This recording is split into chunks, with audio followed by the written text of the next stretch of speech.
Broadcasting live. It's America's longest running talk show on computers. It's Computer America, bringing you the biggest names in technology with guest interviews, new products, and your emails. Listen live at computeramerica.com on any device around the world. Email the show at live@computeramerica.com or find us on social media. Be sure to check out our website for contests, giveaways, show notes, live video stream, podcasts, and more. You're listening to Computer America.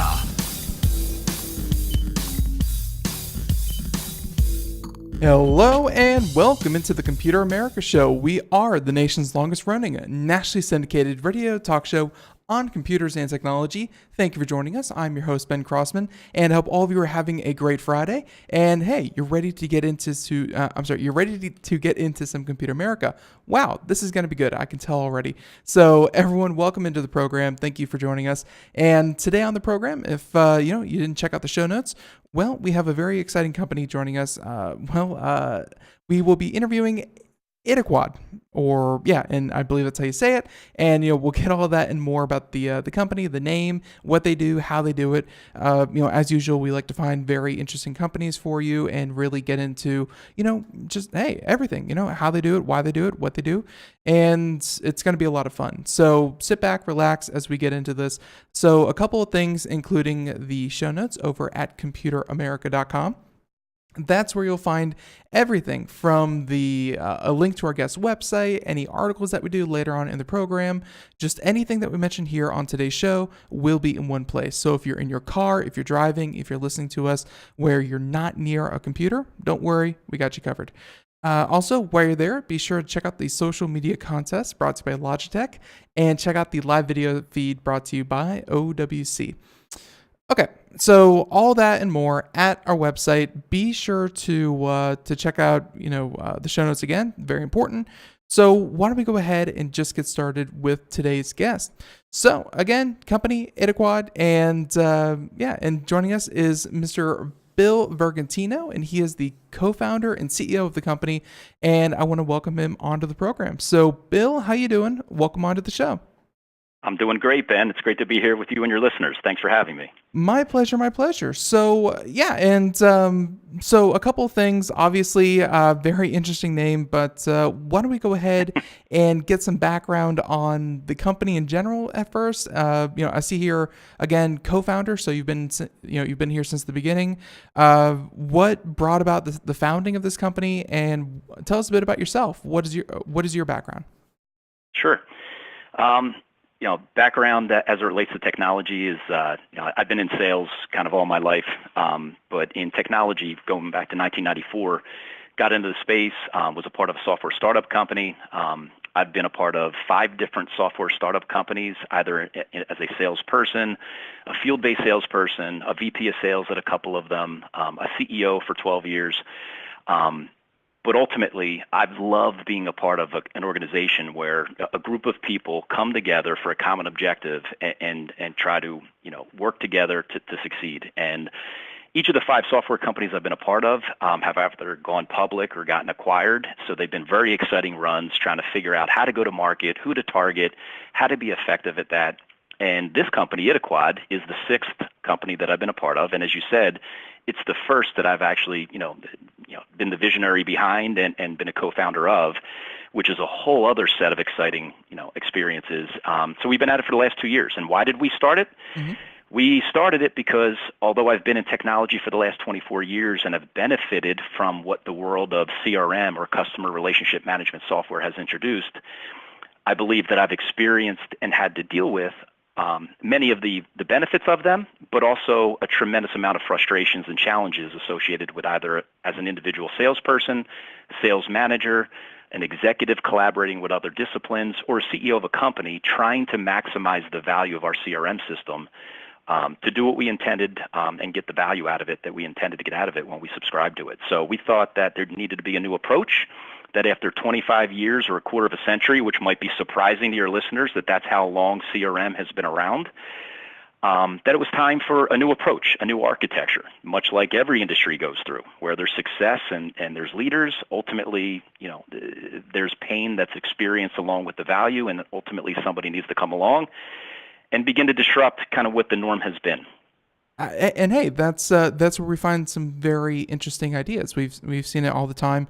Though I will ask you to kind of backpedal just for 1 second.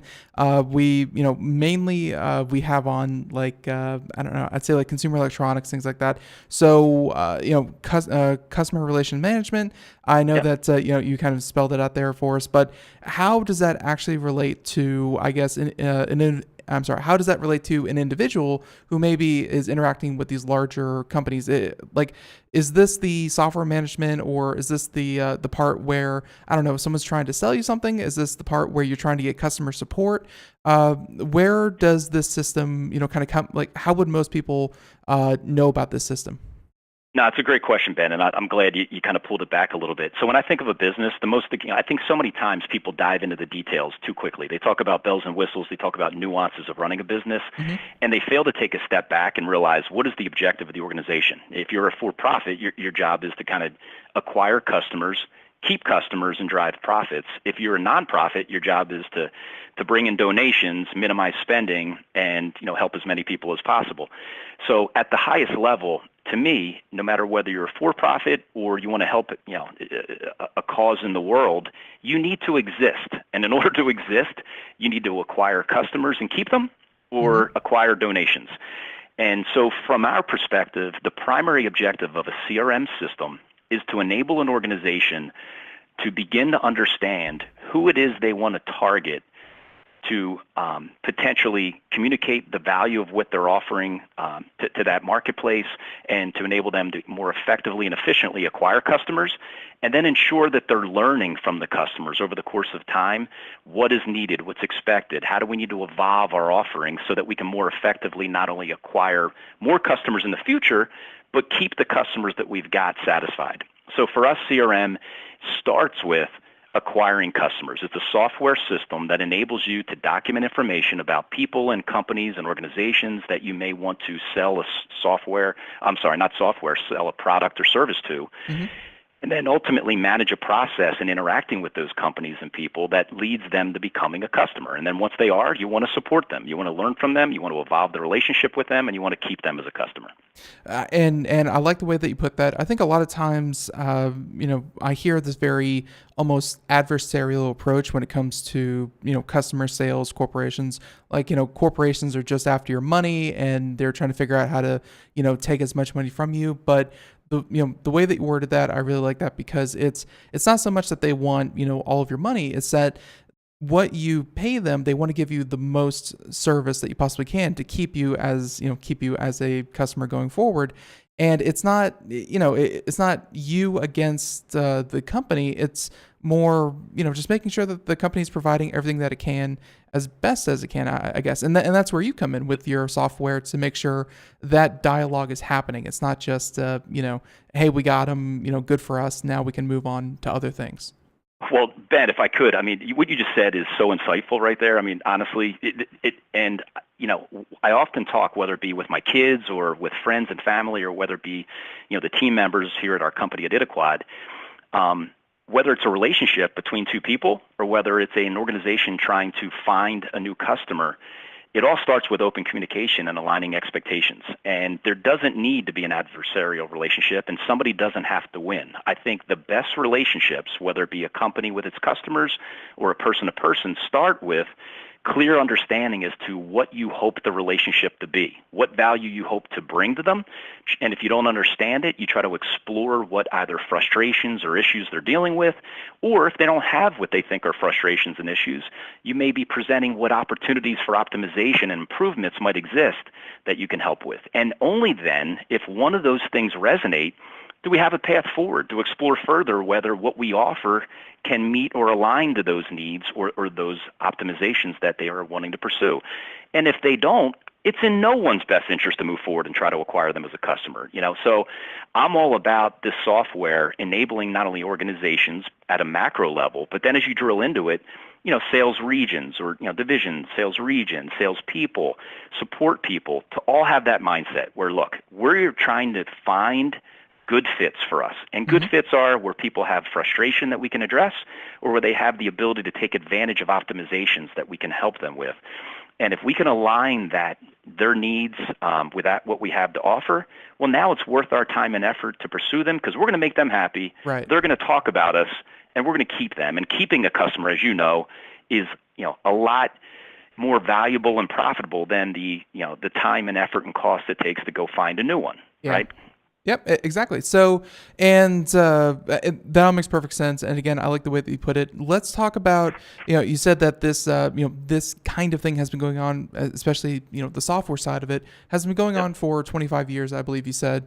You have two pictures of, one very unorganized closet versus one very organized closet on your website. By the way, anyone watching the video portion can see us, kind of browsing through your website. I would assume that this is obviously an analogy to past versus what you're offering. Just I guess the highlights. We only have a couple minutes, but give us the highlights. What's been going wrong with CRM in the past that you are looking to address? Like, why is it so disorganized and chaotic? No, it's an awesome question. All right, so obviously we're the first to acknowledge that what CRM brought to the table is a tremendous improvement over the old-time paper Rolodex from the 50s, 60s, and 70s, and then contact management software like Acton Goldmine in the 80s. But where it's been going wrong since the mid-90s is that much like a junk drawer that we can all relate to in our kitchen or a closet in a bedroom or our garage, we tend to have a place where we just throw things in, right? And no matter what it is can get thrown in there or jammed in there, which makes it hard to put more things in. And also when you want to retrieve something, you don't know where to look, right? And it's not easy to retrieve things. Well, that is what traditional CRM, we call it traditional CRM. What CRM's been in the last 25 years, we refer to as traditional CRM. That's what it's been. It's been a great open closet, if you will, where you can store information about accounts or companies and people within companies and organizations that you're trying to sell to. And what happens is that the salespeople or inside salespeople, field people, anyone in the company using it, capture different type of information about people and companies that they deem to be relevant and critical for them to know to try to pursue a sales cycle, and that they think the company should know. Now the problem is you've got different data being captured by every different salesperson and put in different locations, many times hidden in notes where people need to scour and trying to find the information. So at its core, much like that junk drawer, is two fundamental problems that's emerged. One, the data that's available and captured by salespeople who try to pursue a new customer is inconsistent, and as a result, the efficiencies of salespeople converting leads and opportunities into customers is also inefficient and inconsistent. And companies consistently struggle with, how do I get salespeople to be more effective? Well, you're not going to until they begin to capture only relevant data, no more, no less, and consistently across the entire team. So consistent data capture that not only the sales team can capture to close a deal, but that the rest of the company can learn from. Like if you're head of marketing, if you're head of product management, if you're the CEO, you want to know what's the sales team seeing and hearing out there. Hey, who are we competing against? What are the features that our customers want? Why did we lose that deal? Why did we win that deal? Well, the problem with traditional CRM has been that data is not easily accessible. It's captured in a different way from rep to rep.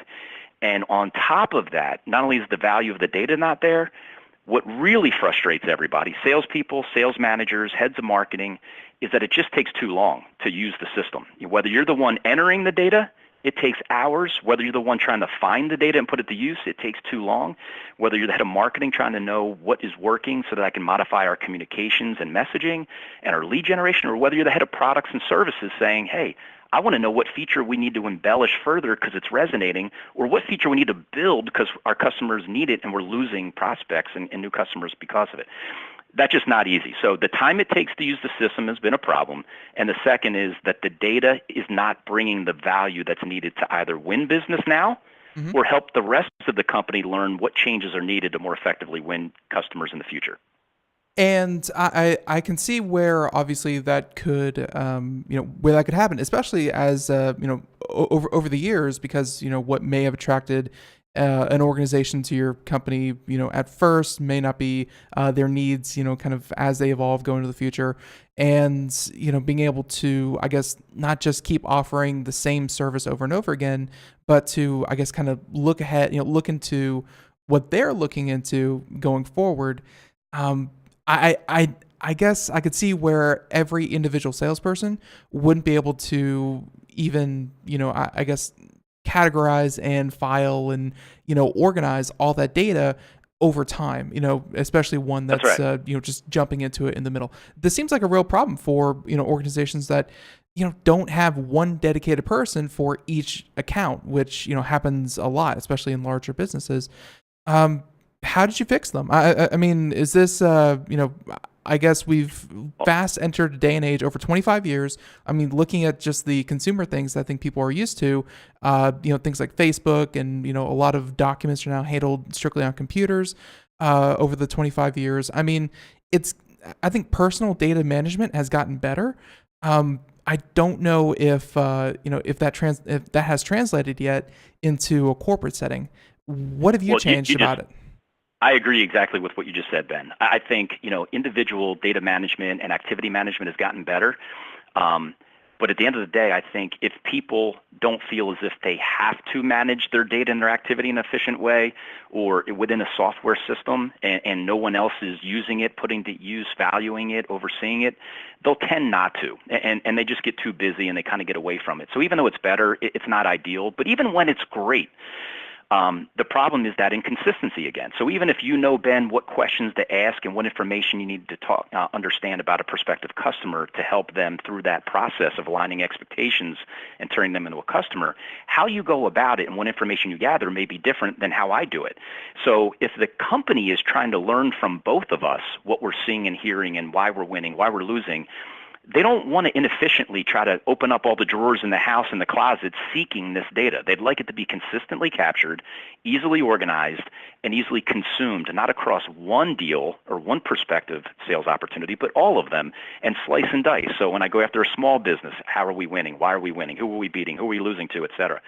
So how did we address it is when I first got moved into a head of sales job 20 years ago, I took a step back and I said, it's all about what are we trying to accomplish, in this case as a sales team. We're trying to find and acquire new customers. And how do we leverage our resources, which is predominantly time, in the most efficient way possible so that we can maximize that output? And it was all about, I need to understand this following information. I need to understand what the needs are, either the pain or the interest levels of a prospective customer, who I'm talking to, their roles, who else am I competing against, what are they considering, what do they like about those alternatives, what do we have to offer, and how well does what we offer align to what they're looking for? And then from this point forward, Ben, how do we get from where we are to ultimately you becoming a customer? What do you need to go through? What do I need to? So I thought about it and I go, you know what, there needs to be a clear, easy to understand and consume structure for each salesperson to consistently capture the same data in the same way without having to refer to manuals and documents and PowerPoint presentations to be reminded of it. I guess and I'm sorry to jump in here, but I guess one of the reasons why that wouldn't happen in the past is because unless you have a really good form, I'm not saying that it's impossible. I'm just saying that a lot, one size doesn't fit all, but it sounds like you're trying to make, maybe not a one size fits all, but you're trying to make, the data that, if you fill this out, you're going to be able to find what you want to find. It's Well, Yeah. that's just it. If you fill this out, you're going to understand what you know and don't know and how to navigate most effectively a sales cycle to win the customer. And then at the same time, that data, if consistently gathered, is going to be used by heads of marketing, product management, your sales management, and the C-level to understand in generalized way where we're winning, where we're losing, why, and therefore we can redirect our resources to most effectively improve our ability to acquire customers in the future. So ItaQuod was kind of a way of going about it. ItaQuod, and I would say, Ben, whether you're going to go buy a car and you're going to decide, hey, what do I need this car for? What am I really looking to get out of it? What features and functions do I want? What else am I going to consider? What's the pros and cons of each? You're going to go through the same process when buying a car or when buying a home as someone who's evaluating CRM software is going to go through. They're going to think through, what are we trying to get out of this? Or someone's going to help them understand what they're going to try to get out of it. And then they've got to consider, each alternative and the pros and cons. I mean, there's a methodical way of thinking, and any more complex is overkill and wasted time. Anything less, you're guessing. So ItaQuod is a couple things. It's an interesting name. It's rare. You did a great job pronouncing it. It's Latin for so what, which is typically a question that I would often ask my salespeople when I'd say, hey, why do you think we're going to move forward and they're going to become a customer? I would inevitably get an answer that would lead me to go, so what? You clearly don't understand why they'd be motivated to do anything, let alone move forward with us. We need to better understand their motivations and how we're going to align to their expectations. And then ItaQuod is also an acronym where it's a memory tool. Each letter of ItaQuod stands for a piece of core information that, if not gathered, you don't know what is necessary to manage a sales cycle, and the company doesn't have the ability to understand the data necessary to know where they should be directing the business and its messaging in the market. So like I is identify business drivers and needs. T is what is the team, the buying team that you're speaking to, their roles, their interest levels. A is what alternatives are they considering and the pros and cons that they perceive of each, et cetera. So ItaQuod stands for a different type of information. Now, if you're a salesperson, I'm having a conversation. I'm not in front of a computer. I'm not in front of my training manuals from how to sell, but I certainly can remember ItaQuod. And I'm having a conversation. I'm like, wow, Ben, we're talking in my mind. I'm going, I didn't ask Ben about the alternative cars he's considering. And well, you know what? I didn't identify what Ben's really going to buy a car for. Ben, why do you need a car, right? Right. All right, so Latin for so what, and each letter stands for something different. I mean, very, very cool tools, and obviously that philosophy is going to kind of drive what you do there. I did though want to kind of jump right into some of the features that you have here listed on your website. Sorry to kind of breakneck speed this thing. No. But you have a lot of different features here, and a lot of them start with obviously IQ, ItaQuod, and IQ also intelligence, things like that. Yeah, let's start talking about some of these different features, because I feel like this is what, like I'm reading all these and I'm like, all right, so this would probably be handled, kind of, by someone's intuition, or someone else would kind of figure it out on the fly. But you seem to have a lot of, again, you call them features, a lot of things that, it seems like if you just figure this out, fill this out, you're going to be good to go. So I don't know if you want to go straight down the list, or if some of these IQ ones are, a bit more relevant than others. But let's talk about obviously things that are crucial to the platform that you provide. Sure. Let me categorize, because the concept that we just talked through of ItaQuod and capturing the right data, that's independent of software, right? Somebody can be taught that and they can understand and think that way. What we did is, the first critical set of features is, in addition to kind of what normal CRM does, we embedded this data structure, not only to describe a prospective customer, like demographic data, how big are they, where are they located, things like that, what industry are they in, but ItaQuod in the acronym captures behavioral or learned information, person to person. So when Bill talks to Ben, he's learning things. Well, ItaQuod is the framework for that. Well, we embedded what we call a skeleton. And every time somebody that's gathering data clicks the letters of ItaQuod, it'll show them in real time by color coding what they have, haven't, or to some degree captured in terms of the data that's necessary for that leader opportunity. So it's an immediate knowledge of, hey, what do I have left to do and gather? When you click on each letter, we crystallize three things for the salesperson. What information to capture, so what exactly is the reminder of the data I need to capture? We have guidance that pops out from the side if they need a reminder of the questions or script or conversation to have to gather that information. So it's a great training and onboarding tool. And then third is obviously, here's where you put it. So when Bill talks to Ben and learns why Ben wants to go buy a car, he doesn't put that information in a note amongst a lot of other great data. I put it in the identify business needs or key feature requirement fields. And now it's very organized. So that embedded structure is the first key feature that we build in the system. So it crystallizes what, how, and where. Now that we have the structure, now it's cool categories of features that do three things. We speed up the input of data because no one wants to spend more time than they need to. So for example, instead of typing a 350-word note that takes 8.5 minutes, and when you're in sales, Ben, you have many conversations like this, you get off the phone, you've written down notes, you now have to type it into the system. Well, ItaQuod has microphones everywhere throughout its structure, and you just click it and you speak into the system, and it's incredibly accurate talk to text. So now that great data about your business needs is being spoken in at 300 words a minute instead of typed in by a hunt and peck salesperson at 10 to 20 words a minute. That and by the way, we've had I think most people would know about Dragon. We've had a couple other companies on that have done voice recognition software. Much bigger thing a couple of years ago, but now it's gotten so accurate that I think it's just it's not really a topic of conversation. It just works. It's a known technology. So very interesting that you were able to put that in there. Well, it's just, there's technology out there. So as you sit back and after 25 years, some of the players get established, they get entrenched. It's one way of doing things. It's hard to turn the Titanic. For us, it's like, okay, this technology exists. How can we apply it to address some of the key? So that's a perfect example of it. So speed to data entry is critical for us. The next category of features. So every feature we build, then, is either to crystallize and make accurate and compelling the data that's captured. The second category is speed to entering data, which we just talked about, one feature that does that. The next category is speed to consume the data. So if you're somebody in head of marketing or head of product management or a sales manager. Right? Oh. Oh, we and everyone out there, sorry, we just dropped the call. We're going to have to go ahead and get that call back in. So everyone just hang tight as we call right back. So everyone, again, we're talking to Bill from ItaQuod. Hi, you've reached Bill Vergantino. Please leave the message and I'll be sure. Yeah, there we go. So I'm sure that he's still hanging on the line. Hopefully he's not, still talking his heart out. But let's see. Here we go. Let's give him another call right here. Again, Bill Vergantino from ItaQuod. Here we go. Let's see. So far, so good. Hey, Ben. Hey, Bill. Sorry about that. That's all right. Disconnection. We got you back. So you were just getting into the part about, so you can talk to input your information. You were just getting into actually internalizing and actually using the data that you're collecting.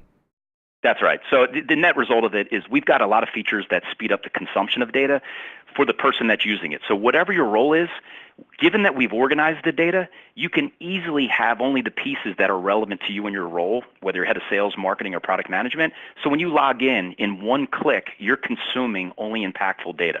So obviously, I'm not going to drill into further details. We've got limited time. The next section is speed to collaboration. So if you have a sales team, whether it be even 5 people or 100 or 1,000 people, you've got managers overseeing groups of them. And pipeline reviews are a nightmare for both the rep and the manager because it takes forever to gather information on, that you want to ask the rep, then have the 1-hour pipeline review, then have the rep on the other side hopefully take the right notes on what feedback you've given them. We've built in this speed to collaboration feature set where wherever you are as a manager, you can click with one click and consume all this information. And then if I go, hey, Ben, if I love what you've captured, Ben, I'm going to click a microphone right there, and I'm going to go, hey, Ben, I love what you've captured. Great job. Keep it up. This is what I specifically like. Or if it's, hey, Ben, why did you forecast this? Because clearly you're missing a lot of information. I'm going to speak that into ItaQuod. It's going to send you a message. And if you set up the settings, it can send you an email and a message and notification within ItaQuod or outside of ItaQuod. Right. And now you've got a queue of feedback then of everything that your manager's told you, and each has a link that when clicked bring you right to the spot in the system that requires your action, and you see the comments that I've spoken to the system right next to it, and now you can say I've completed it, and both the manager and the rep has now a working list that, of what actions have been requested and what have been taken so that they can coach and collaborate more efficiently on deals. That's huge for sales teams. So, and a couple things there. And by the way, Bill, I'm not sure about your schedule, but would you mind staying over for a couple minutes so we can continue the conversation on the other side of the break? That'd be fantastic. Not at all. Perfect. So, we're about to go to break in just a minute, so I don't want to get you talking too much, but I think that when we come back, I want to ask you about, you just mentioned right there, either within ItaQuod or outside ItaQuod, and that seems like a really important question because we've talked to a number of companies out there, and sometimes people come on the program and they're like, I have this great new idea, it's perfect, it's going to simplify everything, and it sounds great, but then you ask, all right, does it work with what's already out there? And then they say, well, no, everyone has to change over to our standard, and then everything works. It's like, yeah, in a dream world, like that would absolutely happen. They would drop everything, scrub everything, and completely go over to you.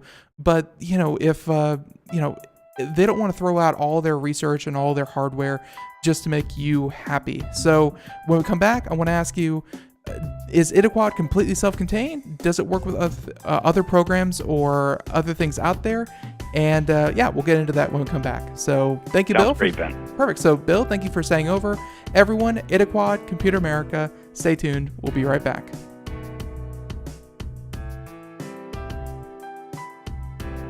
Greece is cheap. But the airfare costs a fortune. Paris? Not much closer, and again, airfare... What about Puerto Vallarta? Let's face it, flying anywhere is just too expensive. Wait, what's this? Low-cost airlines. With one call to low-cost airlines, you'll drastically slash your travel costs. We're talking insanely low airline prices to any of your favorite destinations. Where would you like to go? London, Rome, Costa Rica, Australia? Wow, that's cheap. So why wait? Call now to learn how crazy cheap it is to fly anywhere in the U.S. or international. Our prices are so low, we can't publish them. The only way to get them is to call to instantly hear the most amazing best deals on airline travel. It's that easy. So call now and start packing. 800-215-4461. 800-215-4461. 800-215-4461. That's 800-215-4461. We are all Brother Wolf. 10 years ago, a group of locals banded together to create positive change. We took animals into our homes, held adoption events at local retailers, and talked to the community about our mission to help build a no-kill Asheville. A decade later, we have achieved so many victories for animals in need. There's been so much progress, yet there's still so much to do. As part of our year-long celebration, we encourage you to become a member of our special Compassionate Circle program. With a monthly donation of $10 or more, you will have behind-the-scenes access to the work we are doing at Brother Wolf. Our goal is to reach 1,000 members because we receive no government funding. Working together, we can help build and sustain no-kill communities. Learn more at compassionatecircle.bwar.org. We are a 501c3 tax-deductible organization.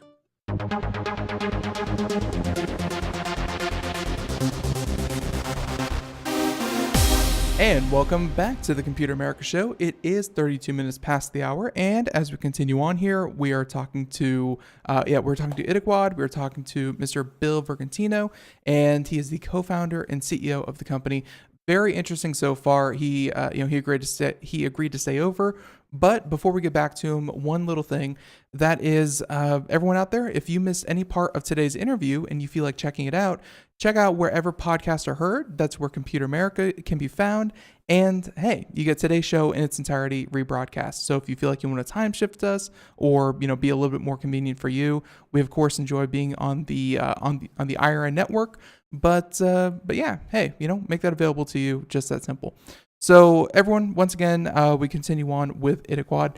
And Bill, as I said before the break, I was interested to figure out that, like you said, this is an established industry. You said that you can't turn the Titanic. It's not that simple to. And I've seen it before where people are like, yeah, if you drop everything that you've ever known and you pick us up, you're going to be better off for it. And while that may be true, it's really hard to convince people to, abandon, things that have worked in the past. So again, my question to you, do you work with other systems? Do you work with email or more traditional means? What level did you really try to emphasize that, this is going to be compatible with what you're already doing?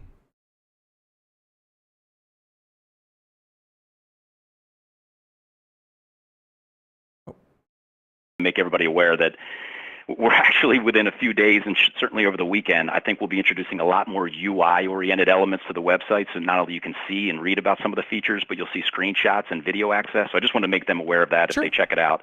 But in relation to your question, two responses to it, or two different kind of things that it makes me think of. One Sure. is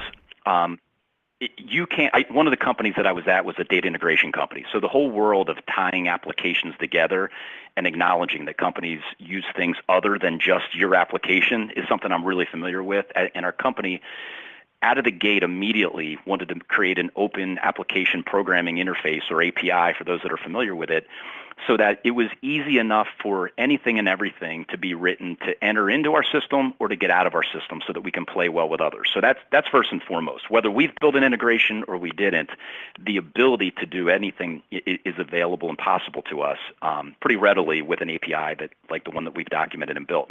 Now, that said, what I've never wanted as a user of a CRM system, or for our users of a CRM system, is the fact to be locked to my screen to know when something of interest has happened. So whether it be I'm on the move, I need to have the ability to have a mobile application that's communicating with me, or if my means of communicating for 90% of the day with people is email, well, I want ItaQuod to let me know by way of email that, hey, there's something going on here in ItaQuod you might want to take a look at. So when I talked about inside or outside of ItaQuod, what I mean is that we inside can enable people to communicate with each other. So, hey, Ben, I looked at this opportunity and and it looks fantastic, and it shoots you a message inside of ItaQuod and it sends you a notification. But also, you have a user setting to say, shoot it to my email as well, because I may not be inside of ItaQuod and I may want to be aware of it. The other means of notification is not person to person, but you may want ItaQuod to tell you when something has gone on or has not transpired that you're interested in, meaning, hey, there's a new sales opportunity over $100,000 that's been put into the system. Hey, we got a new customer, and anytime a new customer gets closed, I want to know about it. Or, hey, Ben owns these 5 accounts. I want to know when Ben hasn't interacted with that account for like 30 days. Let me know that. So we want to enable communication and awareness and triggers, if you will, of, hey, look at me, on things that each user can individually set up and say what matters to them most. And every company is going to be different. Every individual user is going to be different. That's why these are individual user level settings to communicate. So that's what I meant by that. As it relates to, do we augment an existing CRM system that might already be in place? Well, at this point, Ben, there's 91% of companies with over 11 employees either have or are implementing a CRM system. So if the idea of having to find companies without an existing CRM system was my only hope for ItaQuod, right, it was a pretty foolish business endeavor. But I do believe that with today's technology, both the ability to migrate data efficiently and with the fact that we have built, we've taken what people are familiar with CRM, many of the core principles, and we've expanded and modified the definition of what CRM is to something we call structured CRM. So we don't want CRM to be the term. We want it to be structured CRM. So people will be familiar with the first of 3 components of structured CRM. The first one is what traditional CRM is. So when they log in, the approach and feel for many of the areas and objects are going to be familiar to them. So the learning curve is minimal. And then the other 2 areas is that structure we talked about, which is painfully clear when they log in to see what data needs to be captured, how to capture it, and where to capture it.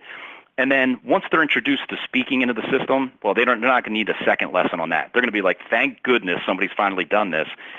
So what we've done is what we call acknowledge and expand in terms of sales strategy. We've acknowledged that CRM's done some good things, right, but we've expanded what it needs to do to incorporate this embedded data structure to make it easy for everyone to gather relevant, consistent data. And we've expanded what CRM has never done to include features that take advantage of that structure and speed up the entry of data, the consumption of data, and the collaboration of data. So, and the other thing we got going for us, as opposed to the 80s, Ben, in trying to change somebody from one CRM to a new one, is that software as a service is much like cable. The bill comes every month, every year, and it's not a matter that I've already invested in the software. The money is spent, and I don't need to spend it anymore. So this new thing, if I'm going to replace it, had better be very compelling. Well, yes, it has to be compelling, and the value props are there, and we're excited about that. But the fact that each company is going to continuously, each month or year, have to renew their subscription with the old technology is a great opportunity for us to transition a client from their existing system to ours, which, in the world of integration and migration of data and onboarding, we spend a lot of time trying to make that as seamless as possible. But as we know, change is difficult, so everyone better see some value in making the change and buy into it, which is what we spend a lot of time thinking about. Right, and I wasn't simply implying that you have to find people who don't have one. I was just saying that, and with your open API, I think you answered that very nicely. It's also about, how easy is it to migrate to your software. And I guess with an open API, you should be able to get as much data that you already have and bring it on board, and you should be good to go. So perfect. That's just what I wanted to hear. And I think one of the last questions, we're going to tie two of the questions that we have here together. What are some of the greatest opportunities for CRM or structured CRM in 2018 and also into the future? Because changing what's been happening for the past 25 years is great. Looking forward to the next 25 years, that's going to be, and I'm sure that this better than myself and a lot of others. Data, we talked at the beginning about what's relevant data, what's irrelevant data. The ability to collect data has skyrocketed. Like, there's a lot of ways that people even volunteer data that they normally, maybe wouldn't have even considered would be useful to anyone. You're going to have a lot of data, and how that relates to a sales force, how that relates to, CEOs or what have you, that's going to change over the coming years. What are you looking forward to this year, with your current lineup of products, and what are you looking forward to in the future? So, incredible closing question here. So, AI, artificial intelligence, is a big buzzword. A lot of money's going into investing in companies that are all about it. Everybody wants to automatically evaluate and consume data and give people answers and learnings. I think of that topic much like a parent that's got a child and sets a horrible example for their kids. The kids are going to learn what they're exposed to and what life lessons have been represented to them or not, and what examples have been set. Well, that's the same for artificial intelligence. If you've got some software that is artificially learning against data that has been inconsistently captured, it's the wrong or irrelevant data, it's not complete, well, that learning is not worth anything. So for me, I buy into artificial intelligence, which is the automated approach to taking data that exists and passing back to the company things they should conclude. But it all starts with, is the data clean, complete, and consistent and relevant? So ItaQuod's first pass was all about that. We want to be the owner of valuable customer acquisition and retention data that tells a company who's your primary target audience that you should be investing your resources to pursue, who are you struggling with, and what you can do differently to better improve that. Who did you think was your best customer? And oh, by the way, this is reality and you should run from them. So we want to pass that data back in an automated intelligence, artificial intelligence way, but it started with where we were now. So where do we go from here? We go with taking this structure and continuing to improve the speaking and the efficiencies of getting data in. But where we want to go next, Ben, is the speaking to get data out. So we want to work on behalf of the client when they're not looking to go, here's what we've learned, and send did you knows to them about their business and about what's going on across all aspects of selling and running an organization. The second thing is that we also want them to be able to talk into the system and say, not have to build a report or get a doctorate to learn how the report writer works and build a dashboard. We want them to be in a board meeting or in a meeting with their partner in the same office that they work and go, hey, do you know how many sales we had of that new product in the Eastern region or in New York last week? No, I don't. Okay, well, let's turn to ItaQuod. ItaQuod, how much of that ABC product did we sell in the Northeast region last quarter? And that voice not only inputs data, but it's going to retrieve data. So now efficiencies of getting data in and out, that's what we're all about. And it starts with quality, consistent data. So sorry for the ramble, but I love the question. That's where it's going. Artificial intelligence, I love it, but the data's got to be there. Yeah, and you're right. It goes by many names: AI, machine learning, what have you. But that is the dream: is that you give it, the proper data, and then it is intelligent enough to not just, repeat back to you like a Google search, but to actually, infer what you actually want out of your question. So very, very interesting. I'm glad that you are pursuing it. I know a lot of companies that are doing the same thing. And but yours is honestly the first time I've heard it applied to a topic such as this. So that's exciting. Yeah, and hey, and that's not too far away. That's easily within the next 5 years you're going to be looking at that. So very, very cool. And with that, Bill, I will say that sorry for keeping you over. Very interesting. I'm glad that we did, though. Glad that you could say. If people want to find out more, where can they go? Well, www.itaquod.com, ItaQuod.com. We're on LinkedIn, Facebook, Twitter as well. So feel free to just search on ItaQuod. You'll find information there, and you'll have ways of contacting us by way of that. We'd love to hear from you. And Ben, it's been an absolute pleasure meeting you, and thank you so much for the opportunity to spread the word of ItaQuod.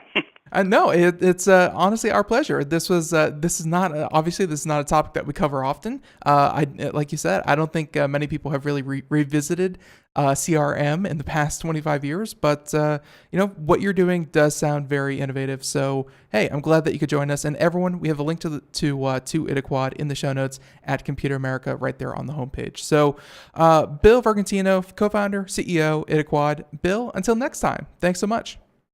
Be well, Ben. Take care. All right. Have a good one. Bye-bye. All right. And there he goes, everyone. So, hey, there's ItaQuod. And, man, CRM. You wouldn't think that, that would... No offense. You wouldn't think that would take a 45 minutes of the program. But I really feel like we could have gone longer. But very interesting. And I'm glad that he was able to come on the program. So in the meantime, we have 15 minutes left, and if you have been a rabid follower of Computer America, you know that that Computer America was not on the air Monday and Tuesday. Instead, we had a couple days off, and Wednesday, Thursday, Darius Derkshani and Marcel Gagnier, very happy to have them on, and glad that we could get our Linux program on. But in the meantime, though, my point with pointing all this out is that we had no chance to go over computer and technology news. We've had a week drought of computer and technology news. So that's why we're going to dedicate our last 15 minutes of today's show and this week's show to computer and technology news. So here we go. Computer and technology news brought to you by OWC.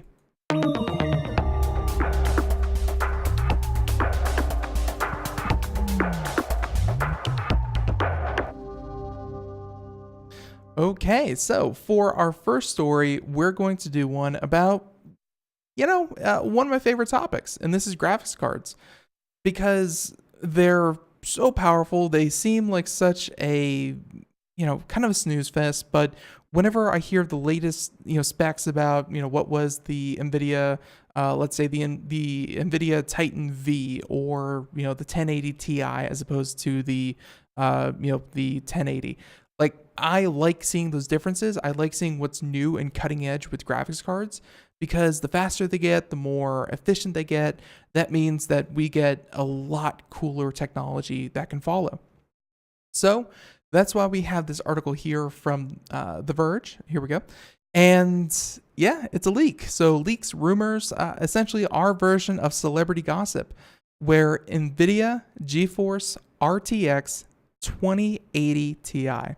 So this is the first time that we're seeing a 20 blank iteration of cards. So although, we've never heard of any 20 cards whatsoever, we've, 1080, 1060, 1050, or, 950, 960, what have you.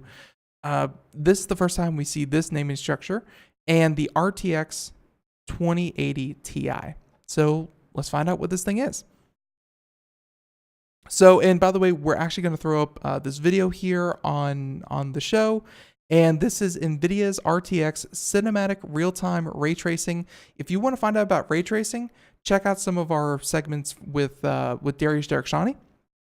And, we describe just how impressive real-time ray tracing is, because that means in real time, like, let's say you actually playing a video game, it's going to make dynamic lighting. Like if there's actually a light bulb, above your character, it's actually going to render like that light bulb is giving off light. So, and that's just in the context of a computer game. If you put that in the context of let's say a movie or any kind of artwork or things like that, this is a very intensive, and what was before almost impossible now is completely possible. So we're going to throw up that video while we go over the article, but just keep in mind ray tracing, what it is, and how impressive what they're showing off, what they're actually showing off. So NVIDIA has been teasing its upcoming GeForce event for a couple of weeks now, and it looks like the company will unveil a new series of GeForce RTX 2080 graphics cards on Monday.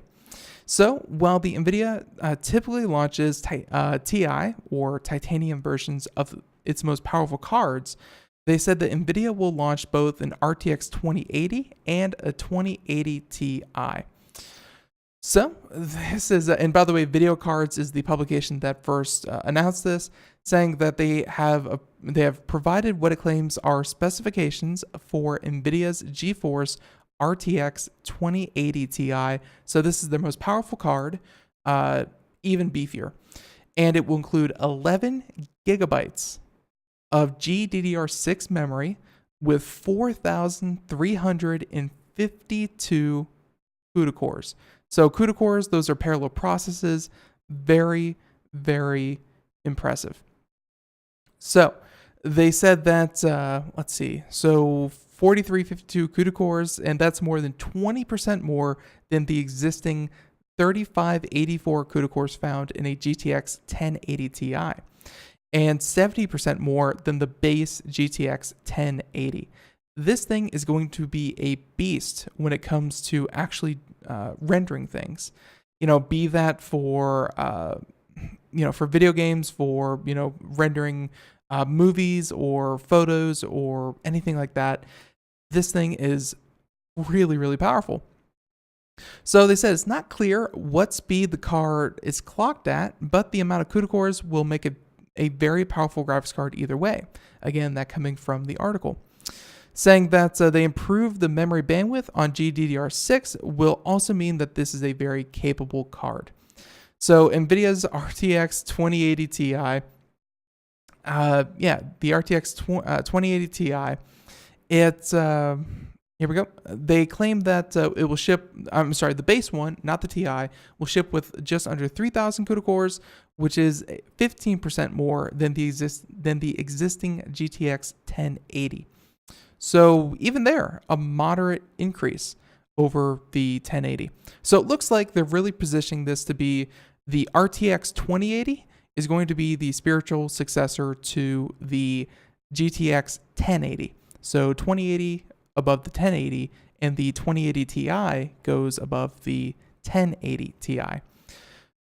Quite a show. So they said that it's expected to unveil the new GeForce cards on Monday, so just after the weekend, so a couple days coming up, with a focus on support for real-time ray tracing to allow games to render new lighting effects. And they said that, and the article goes into what I was just saying earlier, where you clearly notice a difference when you play video games between something that is pre-rendered, a cutscene, a cinematic. You notice that the lighting is very different. And so the hope is, if you can do that in real time, if you can do it as the character is controlling, the pseudo avatar or whatever you want to call it, and essentially those lighting effects are happening as you're moving, the entire game is going to look like a cinematic. It's going to be a really big step forward if they can get this accomplished, if Yeah, well, if they can get this accomplished. So they said that the GeForce RTX 2080 series of graphics cards will be based on the company's Turing architecture. So obviously, the Turing architecture will be the next iteration of the NVIDIA architecture. But, at the same time, the CEO of NVIDIA came out a couple of months ago and said, don't expect anything monumental for the next couple of years when it comes to graphics cards. And I think this, as much as I'm excited about a 20% boost in performance, a 15% boost in performance over the previous generation of cards, it does go to show that these things are 20% faster, 15% faster. They are not twice as fast. They are not, they're not bounds and leaps ahead of their previous cards. This is not going to completely negate cars that are already on the market, but it's a clear upgrade, and that is something, I guess, worth mentioning. So, we saw that massive leap when we went from the 900 series of graphics cards to the 1000 series of graphics cards. We're not going to see that again for quite a while, but I think no one will be upset if we can have 15, 20% year over year. That's something.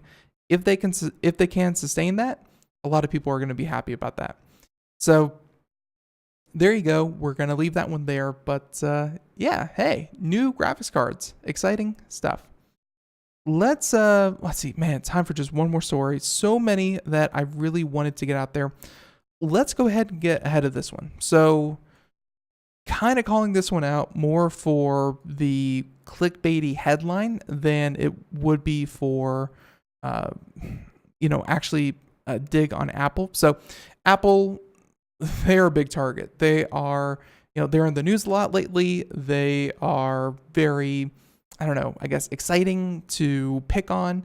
But there's this article floating around by Frostbites talking about how a 16-year-old hacker, he hacked Apple servers and stored data in a folder named Hacky Hack Hack. That's the kind of creativity you expect from a 16-year-old. But I digress.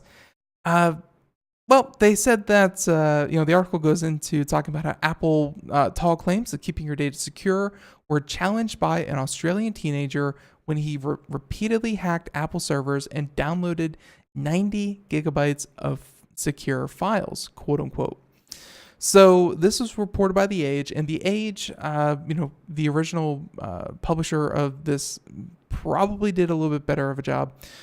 Well, they wrote that he hacked into Apple's mainframe computer, which I don't think Apple even has mainframes, but okay. Multiple times from his home, simply because he was a fan of the iPhone maker company and dreamed of working for Apple. So when the article says that he got access to authorized keys, quote unquote, that could grant access to user accounts to anybody and are considered extremely secure. All right, so those authorized keys, quote unquote, those are called passwords. Many people make their password football1. Other people make their password it's a secret, so that they can nudge their friend and go, hey, what's the password to the router? And they go, it's a secret. And they laugh for like 3 seconds before they get hit upside the head because that's a played out joke. It's essentially what the 16-year-old did. He is not a super hacker. He is not the next coming of whatever hacking organization you can think of.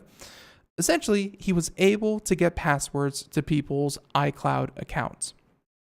Be that through social engineering, as in he knew passwords from other services. Go on certain segments of the dark web. They have a master list of like 1.4 billion passwords and email combinations. He could have sat there all day and tried all those passwords and all those emails and probably got into a few.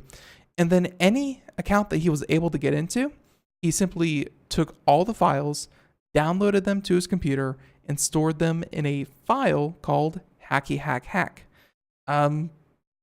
Yeah, it's not complicated.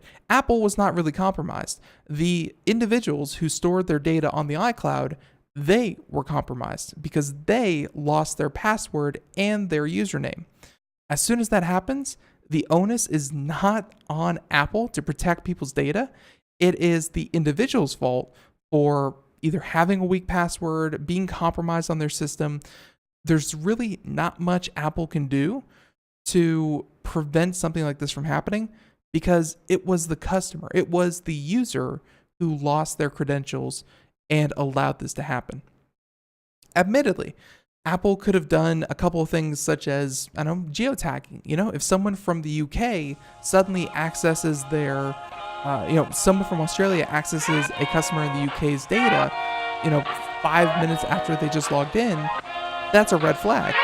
Apple could have been a bit more observant, but it's not really Apple's fault, is the point of this. And this article really does make it seem like Apple was at fault. They weren't. As much fun as it is to pick on Apple, it is what it is. So, everyone, the music in the background means that we are just about done for today. So, thank you so much for tuning into Computer America, however you listen to us. And hopefully you had fun. And again, special thank you to our guests for joining us as we talk to ItaQuod. A lot of fun. And be sure to catch us here Monday through Friday, 4 p.m. to 5 p.m. Eastern. And I guess have a great weekend. Do something fun. Be sure to show up here bright and early, 4 p.m. and for another week of Computer America. But in the meantime, everyone, be safe, be good. Catch you next time. Bye-bye.